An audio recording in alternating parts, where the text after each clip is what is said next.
Welcome to Revenue Rehab, your one-stop destination for collective solutions to the biggest challenges faced by marketing leaders today. Now head on over to the couch, make yourself comfortable, and get ready to change the way you approach revenue.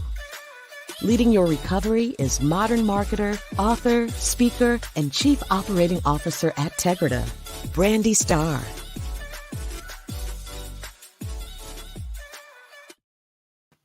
Hello, and welcome to another episode of Revenue Rehab. I am your host, Brandi Starr, and we have an amazing episode for you today. I am joined by Maija Hurst, who is she is a marketing strategist who has been in the trenches working for brands such as REI and LG to leverage data-driven insights to evangelize purposeful marketing content.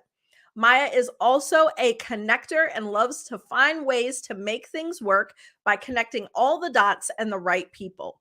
With 2 decades of marketing moxie, Maija works to make impactful and lasting connections between brands and their audiences.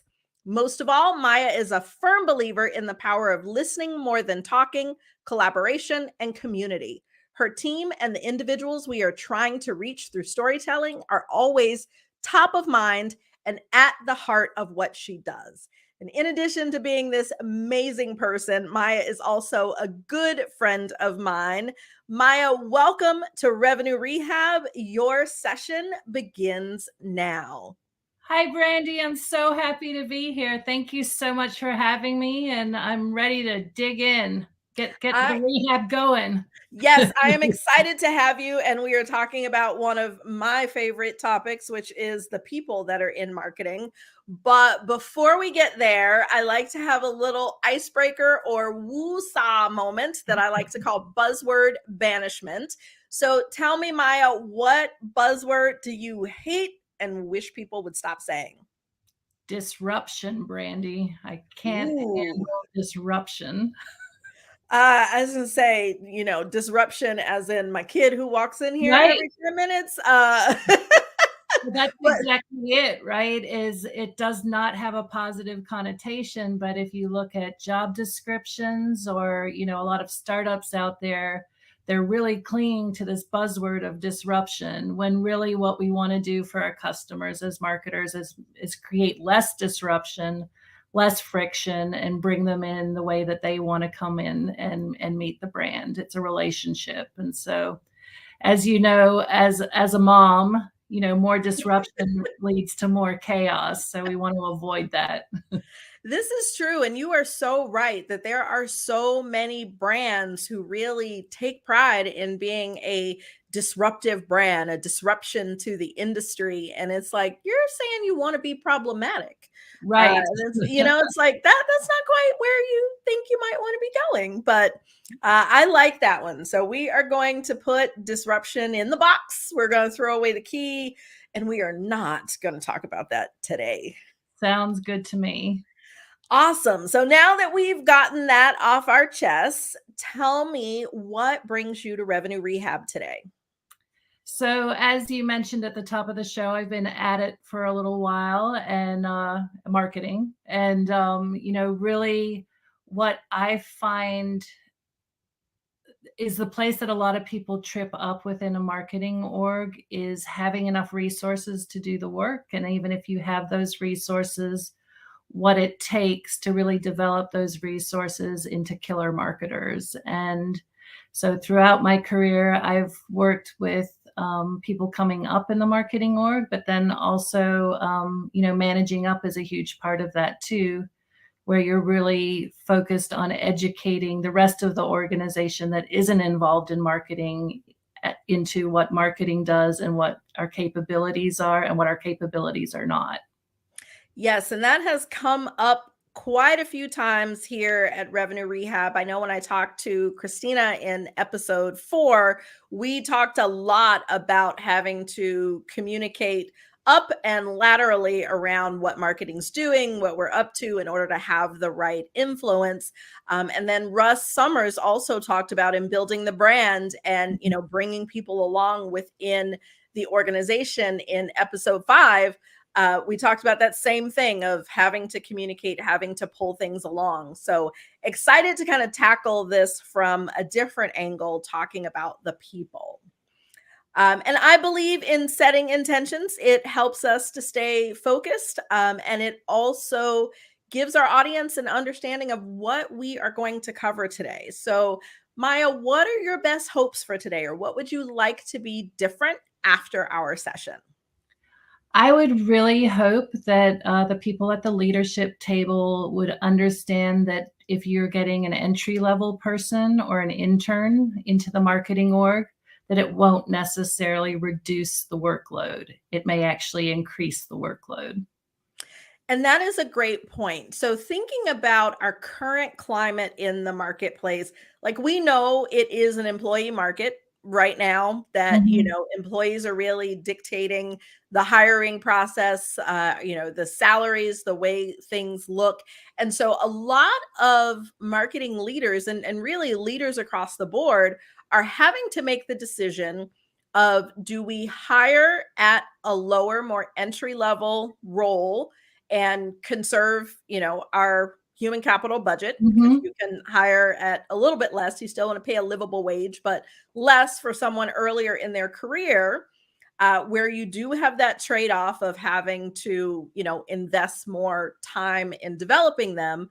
Or do we hire someone more senior who comes in with all the skills, but we've got to spend more per head? Any thoughts on kind of like, how do people tackle that decision? I think, it's definitely one that I've been part of for quite some time. And I think, really either way, there's an investment in time that needs to happen. There's always an on-ramp time. So to think you're going to hire a growth marketer, bring them on board, and they're going to be ready to go within a couple of weeks is just not realistic, because there's so many moving pieces of, a product or the organization itself, that you just need to acclimate to in order to do your job. And finding out the right person for the right piece of information takes time. And then also just understanding the culture of the organization. Wherever you came from is obviously going to be different than where you are now. And how people communicate and share information is always going to be something that you need to figure out. So, right now I work with an intern, and she's wonderful, but really, I want to keep her, and I want to make sure that after she graduates, she still wants to work for me. And that takes a good amount of time on my part to make sure that she's comfortable in the role that she's in now, and that she sees the value of staying with the organization long term. And then likewise, it's setting expectations with those that she interacts with within the organization, that, hey, just remember, this is someone who's, still in college. This isn't, a seasoned marketer. So things are going to take a little longer. It's going to take a little more investment on your part to get her to the point where she understands the message that you want to convey. And I think you hit on two really key points there. I know I can say, in my career history, I have not had the greatest luck with interns. Mhm. And that's a different conversation for a different day. But we did bring on a marketing intern. She was in her last year of college. And when she graduated, we hired her. And Mhm. she's been with us, I think, 3, maybe 4 years now. I totally don't want to butcher her tenure, but it has been amazing. And if I just look back at the work and the level of guidance that she needed when she started as an intern, or even when she was first hired on full time, versus where she is now, gives me a little bit of pride as a manager in, seeing that growth and the outcome of that investment. So my first question related to that is, given that, when you are leading marketing, you are constantly pulled in different directions. Any advice or even, lessons learned around being able to invest that time in, those that are early stage career, in order to be able to give them what they need?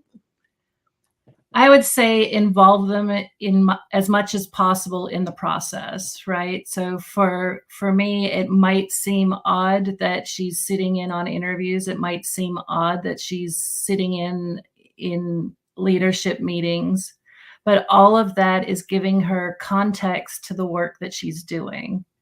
And so I think the more you can involve them, and then we'll have side conversations. Last week we just had a conversation about what it's like to fire someone, right? And that's a whole set of skills that you need to develop throughout your career. And I know the first time I had to fire someone, I had no clue. I sat in that room and then just felt sick, right? I didn't know what Yes. to say. I don't know that that actually ever goes away, but being able to handle that human to human connection and understand that, some things that happen in an organization are uncomfortable, and it's how you work through them and how you persevere through them it brings you success. And so being someone that is relatable, and as I said, someone that listens more than they talk is often a great skill coming out of the gate, because you're a huge sponge, right? When you're first out of school and you're taking in all of this information and just really understanding, like I said, the organizational dynamics. The process for firing someone's different at different organizations. The process for hiring someone is different. So all of those intricacies and the people involved in those decisions to hire or add to, because it is an add to the budget, and how that impacts the budget, and then what that means in terms of a return on investment. All of those things are conversations that you can start having out of the gate with people. Don't feel like they're just out of school, they won't understand, right? The sooner you Right. expose them to it, the sooner they do understand. Yeah, and that's a really great point. It's almost like, attaching them at the hip and bringing them along into conversations and situations that they wouldn't normally have access to prepares them. It may be years before Right. this person is in a role that they have to terminate someone or be the one to hire someone. But when they get there, they have that foundational understanding, and even, I mean, you're right, you never really get comfortable with letting someone go, but even that comfortability in, I know what I'm doing, Right. um, helps with that. I think the other thing that you hit on with your initial answer that is really key that I want to go back to is the transparency across the organization around where someone is in their career. Because I do think, just human nature, like we all are busy, we're all trying to get Mhm. things done. Sometimes it is really easy to get frustrated or annoyed with someone. It's like, why are they getting it? Why are they asking me this again? Why are they asking so many questions? But creating that transparency to understand, to give that perspective of here is where this person is. And I know one thing that we've done, like transparency across our roles, is a key part of, our organization, and like pay and responsibilities and levels and all of that is, and not public knowledge as in the public, but public across our organization. And we have published expectations at each role. We call them our core competencies or core contributions. So that every person, if I'm a level, and there's 5 levels, if I'm a level 2 and someone's a level 4, I know what I should expect from them and vice versa. And so I think that perspective helps our people internally to Mhm. really understand and receive people where they are and be able to work with them, at their level. What have you seen on your side work well? I know you mentioned just having that conversation, but beyond just the one-to-one conversations, are there things that you have seen work well at scale for helping people to, kind of really understand where people are and have that kind of transparency? So, what marketers do, and I hope good marketers do, is really show the value to the person on the receiving end. And so similarly in this situation, you want to show, if you invest time in this person, and it's selfish even on my part, I know that down the road, that return on investment is going to pay off, right? So if I spend an hour right now running through how to segment a HubSpot campaign and make sure that every step of the way that person understands those pieces, I know that down the road, when I ask her to do that, she can just handle it. Now, Right. up front, it's a bigger investment in time. And so, yeah, as I speak to our product teams or speak to the sales team, it's really just it's cultural too, I think. It really is a culture of learning and then also expecting feedback and giving feedback in a constructive way that we can all grow from. And that's even, for an intern to tell me, listen, what you're doing isn't helpful. And that Yeah. or you skipped, often just the way I'm wired, I'm 10 miles down the road and forgot to tell everyone I was leaving the house. So it's really about making sure that they're comfortable, and that comes from asking that question, right? Do you understand? Does that make sense? Yes. And I do think it speaks to you as a leader when you have someone that reports to you or someone who is early in their career who is comfortable pushing back and being able to say, like, look, this is not working for me, or, you're making my life more difficult. Because that can be really, really difficult for people to do. I mean, I know people who have been in their careers for quite some time and they still struggle with, being able to speak up and say that, something that their direct superior or someone more senior to them, that what they're doing is just really not working. Right, right. And we have to, I mean, as leaders too, we also have to set boundaries for ourselves, right?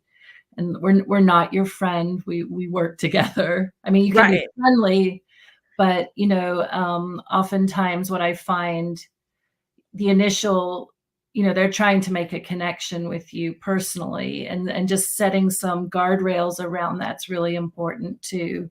Like, I'm here to help guide your career, but we may not hang out on the weekend, right? Right. And keeping those boundaries well defined and those expectations well defined, so they know what's expected, and then they can be held accountable to those expectations. Yeah, that is a great, great point. So I do want to shift gears a little bit and talk about organizational competencies, Mhm. which some people often call the soft skills. Right.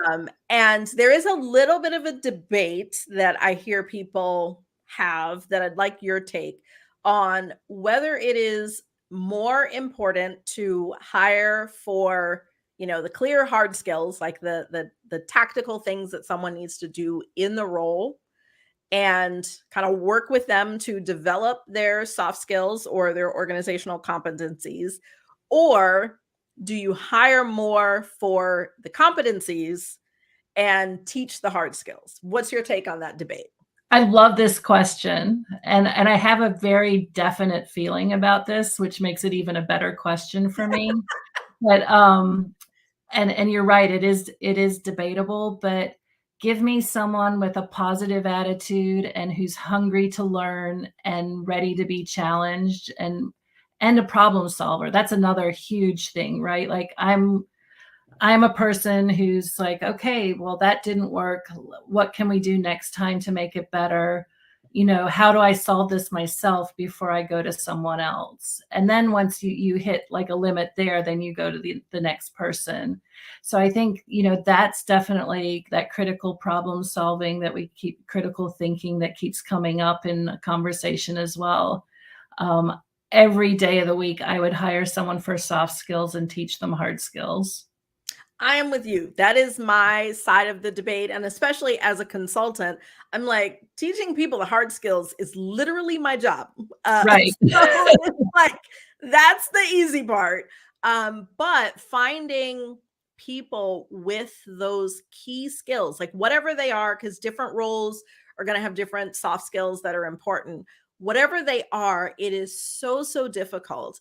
And I think since I've been in a leadership role, that's been one of my biggest lessons learned, because especially being technology consultants, I initially looked for people with those superior technical skills. Mhm.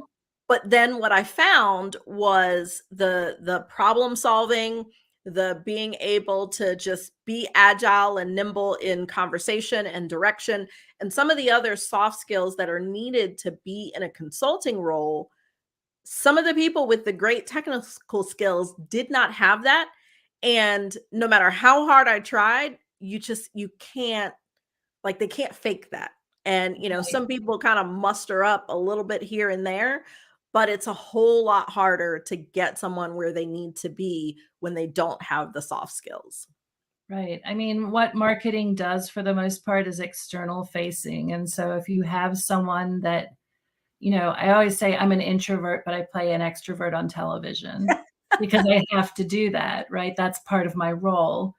But I really think if you have someone where that's innate and, they're resilient and they don't take everything at face value maybe and are able to talk through problems and then find a way on the other side. And you can be that sounding board, especially for a new employee. Like, how do I work through this? I've kind of hit a wall. But what I really admire in people coming up is kind of that dig in and try attitude, right? Like, I'm gonna try to solve this before I come to you.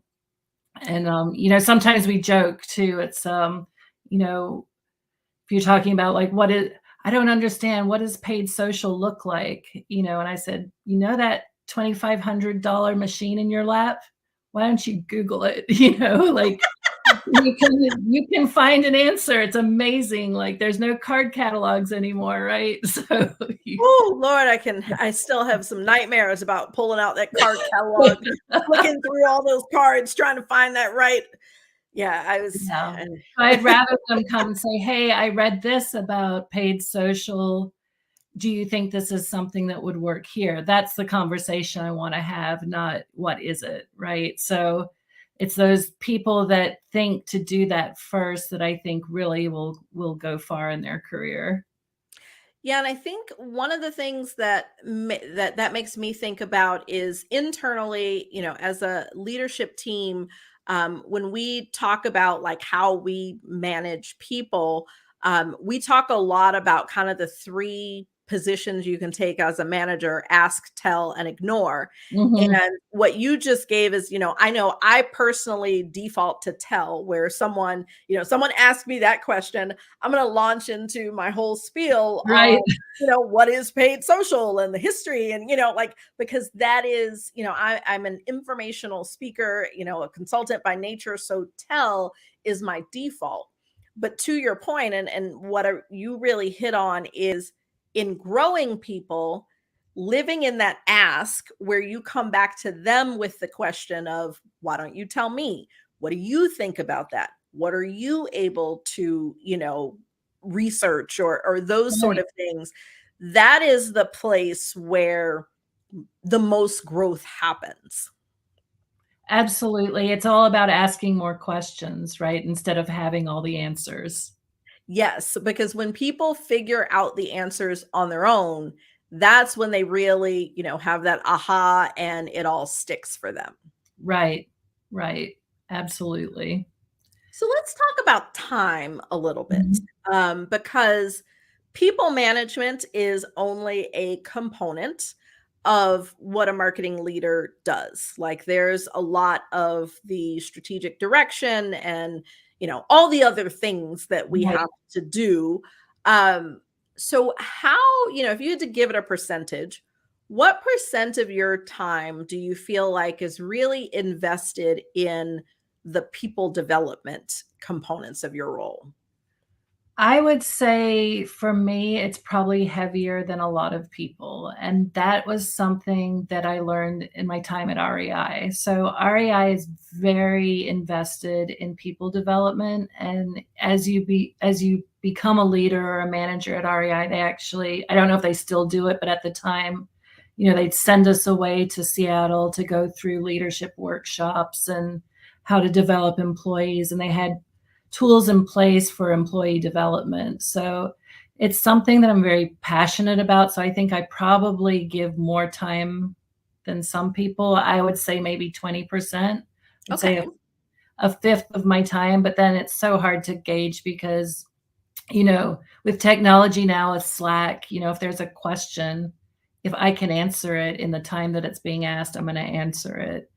So there's Right. these little snippets, right? But, that dedicated time for people like that have those skills those soft skills that we talked about earlier, I'm really more invested in them and making sure that they understand, all the options within marketing and can help them hopefully inform what's next for them in terms of a career path and then how to actually put that in practice.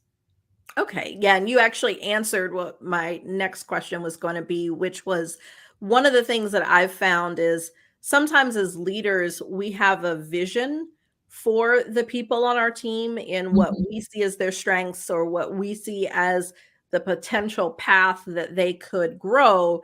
And that may or may not be in Right. line with what they actually want.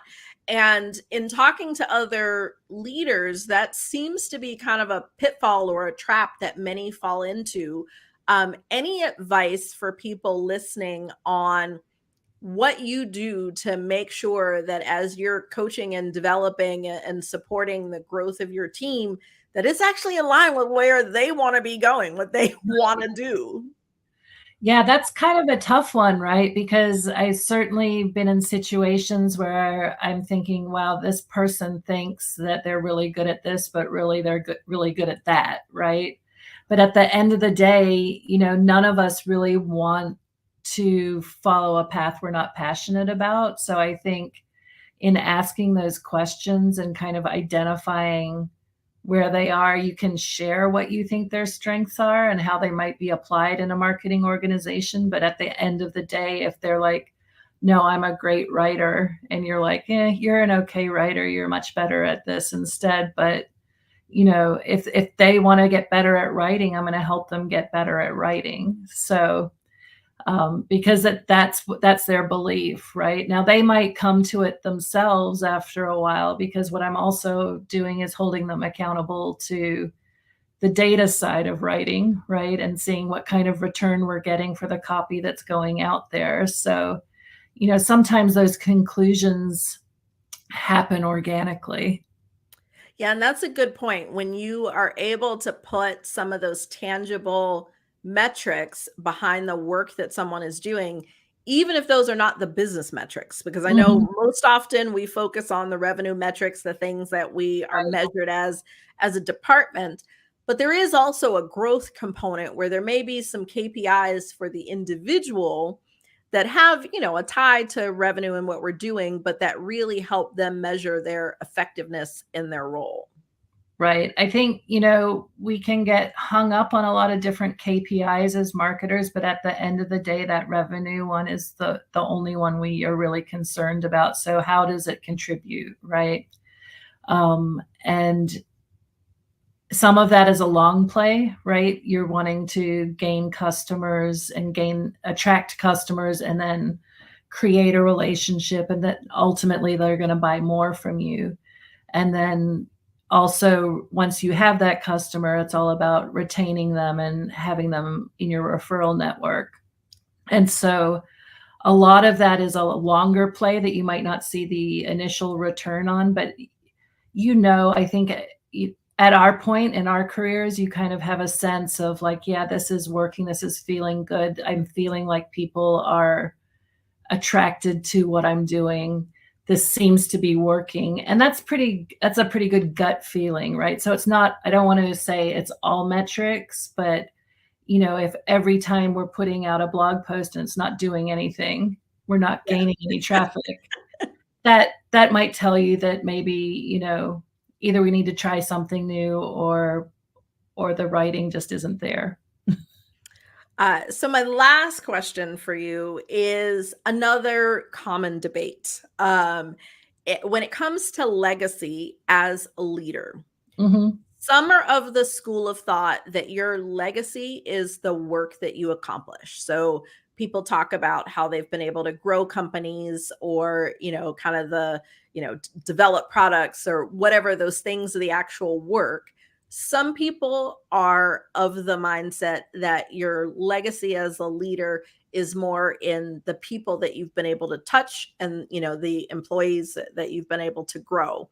What's your take on your legacy as a leader? Well, I think you could probably answer this for me, Wendy. But definitely the people. And what is so important to me, and one thing that I value probably more than anything, is those relationships that I've made along the way. And, people that come back to me and say, when we worked on this, that was really a great experience. I have people that are making career decisions constantly, especially right now, right? That are coming to me and saying, what do you think? And that is huge. I mean, I appreciate that so much on a couple levels. One, just, being able to stay in contact with people and seeing how their careers are developing, but also knowing that they trust me enough with these huge life decisions. Yeah. And, we definitely are of the same mindset there. I think a lot about my funeral, which sounds morbid, but in a positive way of what do I want people to get up on that stage and talk about? And, I don't want people at my funeral talking about, man, she drove so much revenue and, took the company from 2 million to, 10 million.